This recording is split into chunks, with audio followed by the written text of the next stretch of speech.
इस एपिसोड की शुरुआत में जियांग नियान को दिखाया जाता है, जो कि अपने सेक्ट के डिसाइबल्स और टीचर की टॉम बना चुका होता है और बोलता है कि आप लोगों को चिंता करने की बिल्कुल ज़रूरत नहीं है। जब मैं अगली बार आऊँगा तो मैं उस बंदे का सिर ज़रूर वापस लेकर आऊँगा, ताकि आप लोगों की स्पिरिट को शांति मिल सके। इसके बाद जो जियांग नियान होता है फिर से माउंटेन के बैक पे आ चुका होता है, जहाँ पे सीफू का कल्टीवेशन रूम होता है। इसके बाद जो जियांग नियान होता है उसे सीक्रेट रूम के पास पहुंच जाता है और उसे सील को देखते हुए बोलता है, ये तो उसी तरह की सील है जिस तरह की सील मेरे हाथों पर लगी हुई है।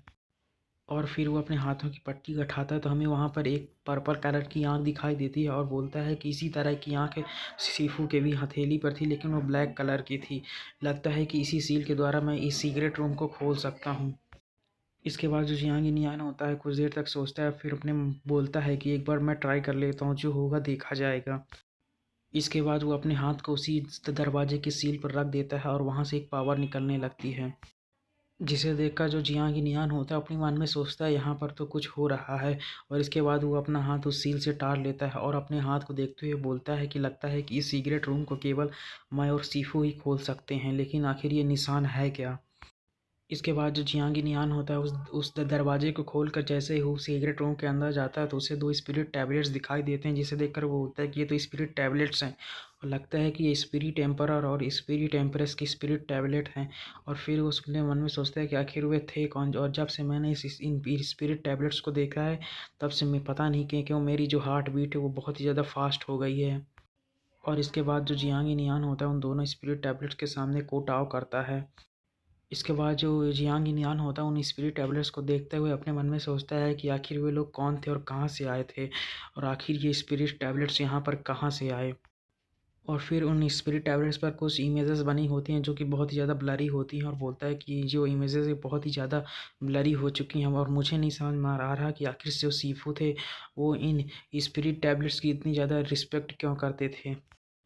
तभी जो जियांग नियान होता है उस साइड में देखता है तो उसे वहाँ पर कुछ स्क्रोल दिखाई देते हैं। तभी जो जियांग नियान होता है उसमें से एक स्क्रोल उठाता है जिसमें कि एक पेंटिंग बनी होती है, और इसे देखकर जो जियांग नियान होता है बोलता है, क्या ये पेंटिंग को सीफू ने बनाया है, लेकिन ये हमारे ची सेक्ट जैसा तो बिल्कुल भी नहीं दिखाई देता है। और इसके बाद जो जियांग नियान होता है उन पेंटिंग्स को देखने लगता है, उन पेंटिंग्स को देखते हुए बोलता है कि लगता है कि ये जो पेंटिंग्स है ये हमारे ची सेक्ट की स्थापना से पहले बनाई गई हैं, लेकिन मुझे नहीं समझ में आ रहा कि आखिर ये पेंटिंग है कहाँ की। और वह ऐसा करके सभी पेंटिंग्स को एक एक करके देख डालता है। इसके बाद जो जियांग नियान होता है जब वो लास्ट पेंटिंग उठाता है तो उसमें एक बहुत ही बड़ा विशाल पेड़ बना हुआ होता है, जिसे देखकर जो जियांग नियान होता है वो चौंक जाता है और बोलता है कि ये तो एक विशाल पेड़ है, ये इतना विशाल पेड़ है कि ये एक पूरे इंटायर सिटी को अपने अंदर ढक सकता है। तभी उस पेड़ के शैडोज में उसे कुछ बंदे दिखाई देते हैं और बोलता है कि आखिर ये लोग कौन है। तभी वो बोलता है कि इनमें से जो सामने है वो देखने से ऐसा लगता है कि वो सीफू की शैडोज है, लेकिन उनके पीछे ये कौन लगता है कि वो उन्हें पकड़ना चाहते हैं। साथ ही में उसे ये भी समझ में आता है कि सीफू के हाथ में कोई तो चीज़ जिसे कि वो प्रोटेक्ट कर रहे हैं। और फिर वो अपने मन में सोचता है कि लगता है कि ये ऐसी चीज़ें हैं जो जो सीफू के साथ हुई हैं वो यहाँ पर बनाई गई हैं। और फिर वो अपने मन में सोचता है कि लेकिन मुझे नहीं समझ में आ रहा कि आखिर वो लोग कौन हैं जो कि सीफू का पीछा कर रहे हैं, और क्या इसका संबंध मेरे रिवेंज से हो सकता है। इसके बाद जो जियांग नियान होता है साइड में देखता है तो उसे दीवार पर बहुत बड़ा एक मैप दिखाई देता है, जिसे देखकर जो जियांग नियान होता है बोलता है कि आखिर ये दीवार पर मैप क्यों बना हुआ है। और जैसे ही जो जियांग नियान होता है उस मैप को देखता है तो वो अपने मन में सोचता है कि ये जुआन जाओ जैसा तो बिल्कुल भी नहीं दिखता है, और मुझे नहीं समझ में आ रहा था आखिर ये इस पर रेड डॉट्स किस लिए। लेकिन जब वो ध्यान से देखता है तो उस पर स्पिरिचुअल रोड लिखा होता है, जो कि उसे देखकर बोलता है कि ये तो स्पिरिचुअल रोड का मैप है।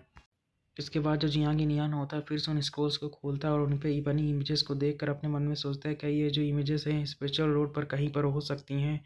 और मुझे नहीं समझ में आ रहा था आखिर सीफू को स्पिरिचुअल रोड के बारे में इतना सारी चीज़ें कैसे पता है, क्या सीफू स्पिरिचुअल रोड पर पहले भी जा चुके हैं।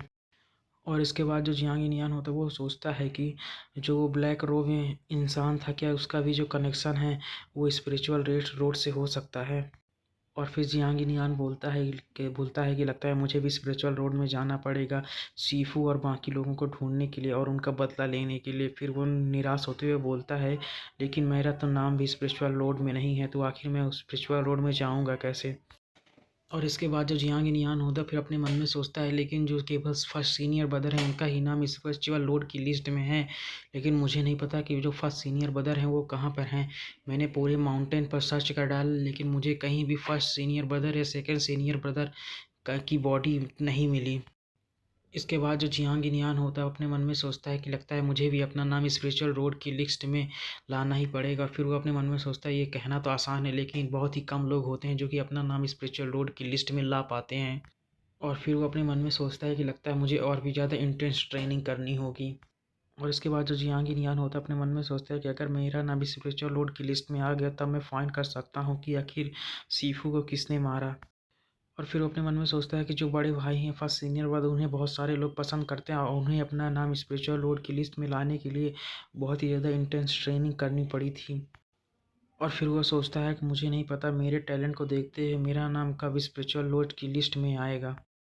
जैसे ये जियांग नियान बोलता है तो हमें दिखाया जाता है जो स्क्रोल होता है उसके अंदर से पावर निकलने लगती है और उस पे एक नाम लिखा है जिसका कि नाम ज़ुआनज़ाओ होता है, जिसे देखकर जो जियांग नियान होता है अपने मन में सोचता है कि आखिर ये ज़ुआनज़ाओ कौन है, क्या और क्या मैं इसे जानता हूँ। तभी हमें दिखाया जाता है कुछ स्क्रोल के अंदर से ज़ुआनज़ाओ का नाम हटकर वहाँ पर जियांग नियान लिख कर आ जाता है, जिसे देखकर तो जियांग नियान भी शौक हो जाता है और बोलता है कि ये तो मेरा नाम है और मेरा नाम यहाँ पर कैसे आ गया। और इसी सीन के साथ जो हमारा एपिसोड होता है वो ख़त्म हो जाता है। और अगर आपको वीडियो अच्छी लगी तो लाइक कमेंट सब्सक्राइब जरूर करें और अगली वीडियो के लिए वेट करें। Thanks for watching.